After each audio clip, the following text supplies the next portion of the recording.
Bismillahirrahmanirrahim. Assalamualaikum. Selamat datang ke channel Alisa Ahmad. So ini kita akan dengarkan episod pertama podcast berkenaan dengan kerjaya, bisnes takaful, perancangan kewangan. Jadi hari ini kita jemput seorang guest yang dah ada 10 tahun pengalaman dalam bisnes takaful. So selamat datang Farouk. Okay. Terima kasih kerana menjemput Aisyah, saudara Aisyah. Okay, Farouk. So kita punya episod, ini first episode podcast. Okay. Kita punya tema kita berkenaan dengan takaful dan sekitarnya. Okay. Dia santai-santai tapi orang kita santai tapi sampai lah. InsyaAllah. Apa yang terbaik lah kita boleh sampaikan. Okay, Rok. Kata silap memang 10 tahun kan dalam industri? Alhamdulillah, setakat ni 10 tahun. Sehingga saat ni 10 tahun lah. Dan kemudian insyaAllah sehingga ke 20, ke 30 tahun lah jika ada umur kan. Betul. InsyaAllah. Jadi sepanjang 10 tahun ni mungkin boleh cerita sikit lah. Maksudnya daripada mana kerja sebelum ni, kemudian apa yang membuatkan Farouk pindah kerja, tukar kerja, apa tu, dan satu lagi mungkin boleh sebut juga sebabkan tak ramai orang yang boleh bertahan sampai 10 tahun jadi peronin takaful. Biasanya tahun kedua, tahun ketiga tu dah berhenti kan. Jadi macam Farouk sendiri dah boleh 10 tahun, mungkin boleh share sikit lah apa yang nak tahu. Okey. So kalau ikut backgroundnya dulu, saya ni daripada sektor kerajaan lah. So 10 tahun dalam industri takaful tu ialah 10 tahun yang paling lama lah dalam karier saya. Sebab sebelum ni saya 3 tahun dekat Hospital Selayang, dan kemudian 5 tahun dekat RTM. So kedua-duanya di jabatan kerajaan. Okay. Jump ke industri takaful. Okay, yang dah ada gaji tetap, dah ada taraf berpencen, yang mana selalunya orang susah nak keluar. Sebab kita dah tahu kan, you dah ada pencen, why you keluar kan. So satu partnya jam tu untuk cari satu pengalaman baru lah. Okay, sebab saya dah ada pengalaman 8 tahun bekerja. Kan, saya memang minat untuk berniaga. Dalam masa saya bekerja pun sebenarnya saya berniaga, tapi taklah secara besar-besaran. Ya, secara kecil-kecilan lah. Macam saya dulu jual jersey kan, jersey. Ambil barang dekat Guangzhou kan, China, masuk ke Malaysia dan jual kan, setiap hujung minggu ataupun jual dekat kita punya office. Tapi ni minat menjual tu lama-lama dia timbul tau. Memang ada idea nak adakan satu perniagaan, nak masuk satu perniagaan, ada satu pendapatan lain dari segi perniagaan, yang mana dapat menampung kita punya income dekat pekerjaan tu lah. Okay, so pada mulanya saya ni je ambil medical card. Okay. Saya start dengan ambil medical card untuk anak lah. Prudential lah. Dengan Prudential BSN. Sebab saya tahu dia punya, ini bukan nak puji apa, sebab dari dulu lagi Prudential BSN takaful ni nama dia dah memang ada. So antara satu operator yang saya terbayang masa tu kalau saya nak ambil medical card ni ialah Prudential BSN takaful lah. Okay. Mula daripada ambil medical card, dan kemudian saya berjumpa dengan saya punya introducer. Okay, saya sebut kat sini nama dia kan, Khalil Azwar. Okay, saya jumpa dekat Taman Lalayang ni pun. Kita orang memang tak pernah kenal. Okay, memang saya first jumpa dekat Taman Lalayang. Okay, dia yang cerita sedikit lah. Dekat dalam industri ni, bukan sekadar kita boleh beli medical card je. Okay, tapi kita boleh buat career. So bila dah cerita tu yang saya rasa macam timbul sikit minat lah untuk buat. Okay, boleh sampai Sampai. Maksudnya start daripada Hospital Selayang, lepas tu pergi RTM, lepas tu pergi Taman Lalayang jumpa dengan Abang Azwar.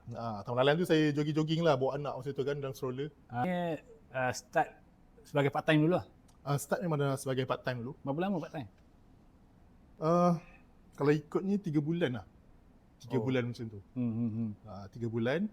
Dan saya join secara kerap lah dengan agensi kan.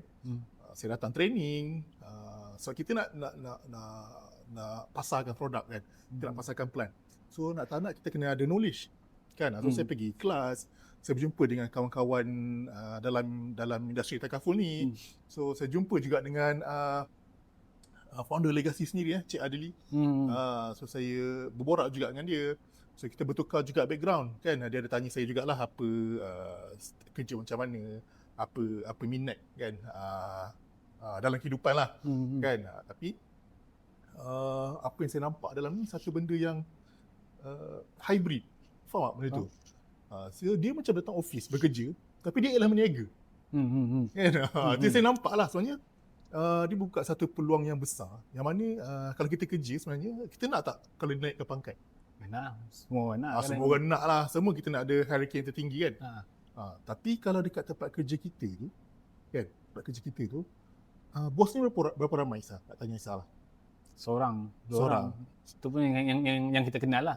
Seorang, dua orang atau satu jabatan tu lah. So cita-cita kita kat situ mesti nak naik ketua jabatan situ. Tempatnya satu kan. Tapi kawan-kawan Aisyah yang bekerja tu berapa ramai Aisyah? Ramai. Mesti dah lagi ramai pada bos. Yes, mesti pada bos. Ada tak yang senior lagi? Ada. So menunggu tiba giliran Aisyah untuk jadi bos tu faham. lama ke tak lama? Dah lama. Lama. Makan belas tahun, puluh tahun kan. Maksudnya yang senior dulu mesti dah akan pergi dulu, akan naik dulu kan. Yes, biologi kan. Tapi kat sini tak. Dekat dalam industri takaful ni tak. So dia bukan mengikut seniority. Okay. Tapi dia mengikut cara you bekerja, disiplin you bekerja, bagaimana vision you, mission you, and then dalam jangka masa 3 tahun atau 4 tahun ni dia boleh promote juga. Untuk jadi leader lah. Situ. Kalau kita tengok dulu kerja government, sekarang ni buat bisnes, tak semua orang pun boleh cope. Ada orang yang memang jiwa dia memang dia pekerja. Maksudnya dia memang lagi suka dan dia pun pilih cara untuk dapat gaji. Maksudnya dia kerja dan go on lah, carry on. Ada orang yang memang dia tak boleh kerja macam tu. Dia memang jenis yang nak buat bisnes, nak jumpa orang, dia sukakan cabaran. Di takaful ni kita combinekan dua-dua ni kan. Cuma kalau dari segi mindset lah, sebab macam yang saya kenal Farouk ni dah lama, banyak benda yang mindset bekerja kerjaan yang bagus. Antaranya contoh datang kerja on time, benda tu bawa ke bisnes. So apa lagi benda-benda yang mindset yang boleh kalau kita kata orang yang pergi kerja nak ke bisnes takaful ni, apa kualiti yang dia kena ada? Okey. Sebenarnya kalau masuk dalam industri takaful ni, dia taklah totally you buat berniaga terus tau. Ada benda-benda yang you kena jual. Tapi totally apa yang you dah kerjakan di tempat lama tu, you datang office kan, you ada structure masa, benda tu you sebenarnya dia boleh bawa dalam industri takaful. Then kalau you bawa disiplin you bekerja di tempat lama ke dalam industri takaful, success rate you untuk bertahan dan juga pergi lebih jauh tu lebih tinggi. Clear tak? Macam you dah ada 8 tahun pengalaman bekerja, 10 tahun pengalaman kerja. Kadang orang cakap you dah kerja dah lama kan. So why you nak jump pada benda yang you baru nak buat? Tapi sebenarnya kalau you berpindah pada industri takaful, bertukar arah kepada industri takaful, you cuma bawa je benda tu. Okay, apa yang dah aku kerjakan, you bekerja daripada 8.5 contohnya. So you kat sini boleh buat kerja. You masuk office 8 pagi, then pukul 5 petang you nak habis kerja ke tu, masih lagi kita amalkan, bukan kita amalkan lah, masih lagi you boleh praktik kat sini. Cuma yang bestnya lagi, you hybrid dengan berniaga. Maksudnya disiplin yang you bekerja kat office tu, tadi you bawa bekerja, siapkan task on time kan. Bila ada task yang bos suruh kita buat on time. Lepas tu plus dengan kita punya disiplin, kerajinan tu dicampur pula dengan perniagaan yang mana income daripada perniagaan tu you boleh create ikut suka you. Boleh predict lah. Boleh predict. So macam you contoh dulu, you rajin. Okay, you kerja kuat. Tapi you tahu income you hujung bulan tetap 3,000 atau 4,000. Lebih kurang lah macam tu lah. 3,000 ke 4,000. Tapi dengan kerja kuat yang you ada, disiplin yang you ada, dan you apply dalam bidang takaful ni, income ni boleh pergi lebih jauh. Mungkin 2 kali ganda, 3 kali ganda. Dia tak ada limit income lah kat sini. So kalau macam contoh, katalah sekarang ni Farouk yang sekarang jumpa dengan si Farouk yang 10 tahun lepas, apa kata nasihat-nasihat yang Farouk mungkin akan cakap lah. Ataupun kalau dari view yang lain, mungkin Farouk jumpa dengan orang yang muda sekarang, Gen Z sekarang ni, yang Farouk nampak ini macam aku dulu. So apa yang Farouk nak bagi nasihat dekat brother? Okay. Kalau saya jumpa lah dengan saya yang dululah, yang 25, umur saya 25 ke 26 kan. Ni ialah zaman-zaman Gen Z sekarang kan. 25, umur 25, 26. Yang maknanya sekarang ni kita ni ada peluang untuk create income lebih banyak daripada dulu. Macam dulu mungkinlah kita tahu ni bukanlah persepsi atau apa-apa. Maksudnya dulu mungkin kita diajar belajar kerja yang bagus, that's it. Betul? Betul. Sekarang ni kalaulah saya di tempat Gen Z sekarang ni, dengan peluang yang ada sekarang ni, kan, dengan capaian internet, dengan capaian Teknologi. platform teknologi, media sosial yang ada sekarang ni, you go lah, kan, you go deep, masuk dalam industri takaful, sebab peluang yang you akan dapat lebih cerah. Bukan lebih cerah lah, maksudnya lebih luas. Betul. Lebih luas. Income taklah stick pada 2,000 atau 3,000, then you boleh create income you sendiri. Seawal 2 hingga 3 tahun pun you dah boleh dapat income you 10,000, 15,000. Tapi atas faktor apa? Kerajinan dan disiplin lah. Still juga itu main peranan. Kalau kita tak ada disiplin yang kuat, masuk dengan income 1,000, 2,000, walaupun dah 4 tahun, 5 tahun ni takaful, kita akan cakap benda ni bohong lah kan. Tapi apa yang saya dah rasa, kalau saya berjumpa dengan bisnes yang awal, pendedahan tu diberi awal, dan juga sekarang dah ramai kan yang ada dalam industri takaful, skop tu nampak lebih luas, saya rasa saya go all in dalam ni. Saya go all in sebab dua-dua macam kita bincangkan tadi, bisnes takaful ni hybrid. You boleh combine macam cara kita bekerja kat office, dan juga you meniaga. Betul. Dia bukan totally you meniaga. Dia tak sama macam kita buka gerai. Tak sama lah. Tak sama.